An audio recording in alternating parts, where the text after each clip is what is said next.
We're talking about Sesame Street, and it's in its 35th year. Have you ever thought about retiring from the show? Is this... Why would I leave? Uh, uh, I'm not writing the show anymore after, I don't know, 18 years, I guess, maybe, of writing. And I know that because I have 15 Emmys. And I figure we must have not won it at some point. So I'm guessing. I'm not writing anymore because I think that you need new writers, younger writers. So I'm performing, and that's a piece of cake. You know, that's fun. You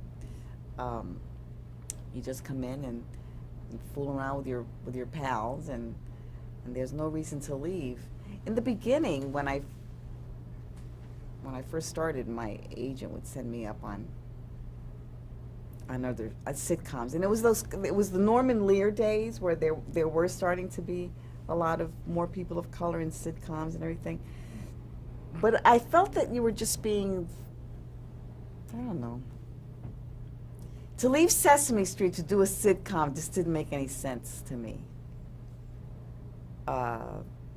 So I would always go to these auditions hoping I'd fail. I didn't have the nerve to say to my agent, look, I don't want to leave.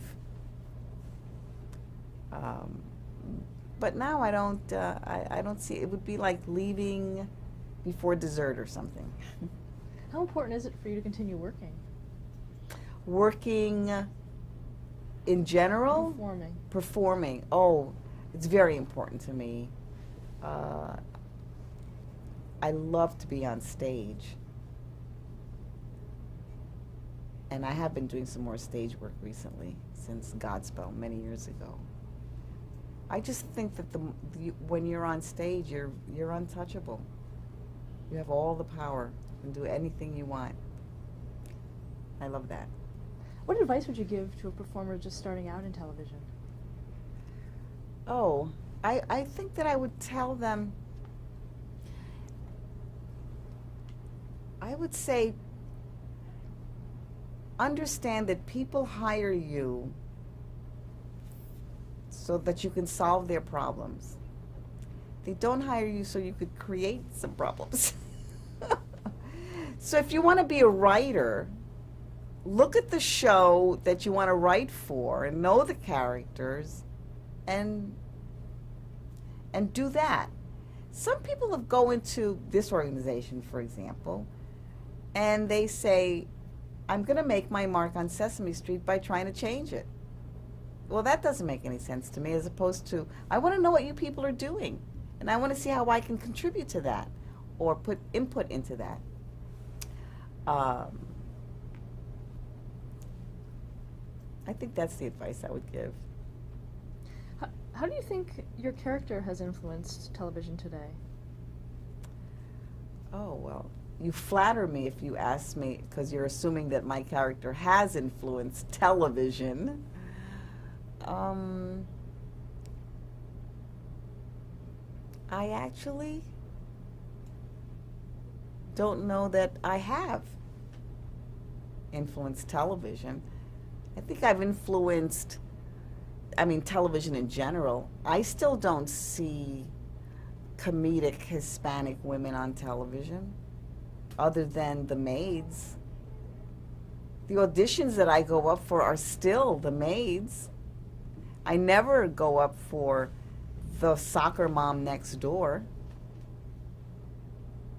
I still has to be the Latin soccer mom who now has a catering business because she used to be a maid. So I think that Sesame Street is the only place that still allows me to be a real person, not have an accent, and have the same hopes and dreams as everybody else. How do you think you've influenced viewers over the years who were a lot like you as a child? Well, I think that I have a great deal. I think that because I'm on television, it means they could be on television, because I'm on television and I'm a mother, and I love my kid and I love my TV husband, and we argue with Oscar the Grouch, and we are real people. They can be real people. They don't have to be a Latin person or a black person. They can just be a person. What kind of fan mail do you get? Oh, I get wonderful, wonderful letters. I get letters from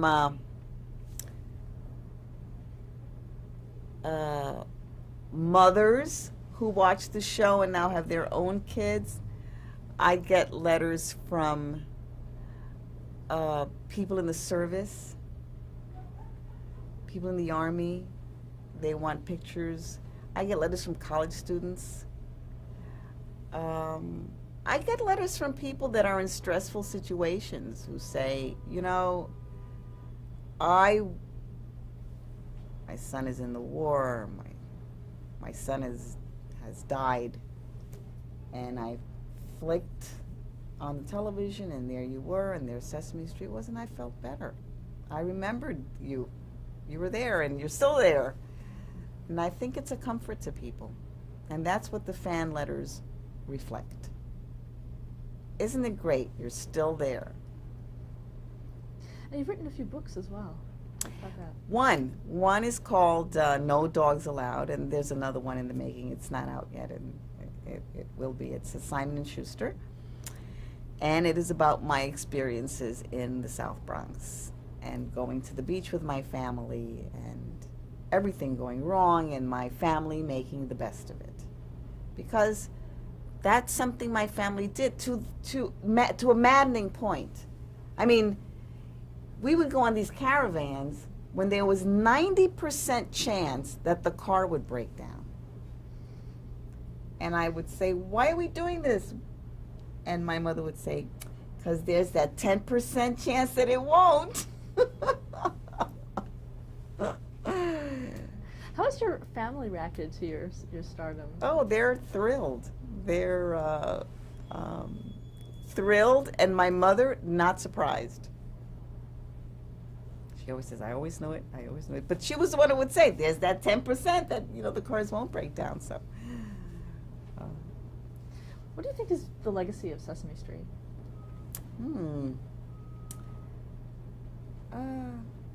The same way that I think Sesame Street shows diverse people as individuals and human beings to the public, I think it also tells the public and continues to tell the public, kids are people too. They understand more than you think. They shouldn't be talked down to. They're not second-class citizens. And I think that Sesame Street was the first, really, to say kids are not second-class citizens. What do you think has been the highlight of your career so far? I think that my golden years was the marriage and birth on Sesame Street. I always say I had my HUD. I'll tell you this time. The movie HUD with Paul Newman, in my mind, he was perfect in that movie. He never looked more beautiful. The script was never better written. There was never a better written script. There was never a movie better directed. His performance could not have been better. And whatever I see Paul Newman do, before or after, it's great, but it's not HUD. So I think that in the 80s, when I was getting married and having the baby on Sesame Street and writing 10 scripts and really having an impact on the show, that was my HUD. Any career regrets?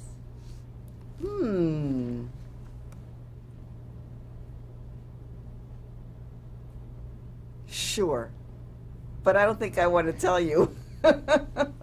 Fair enough. And our last question is, how would you like to be remembered? Ooh, now this is like a Barbara Walters question. If you were a tree, what tree would you be?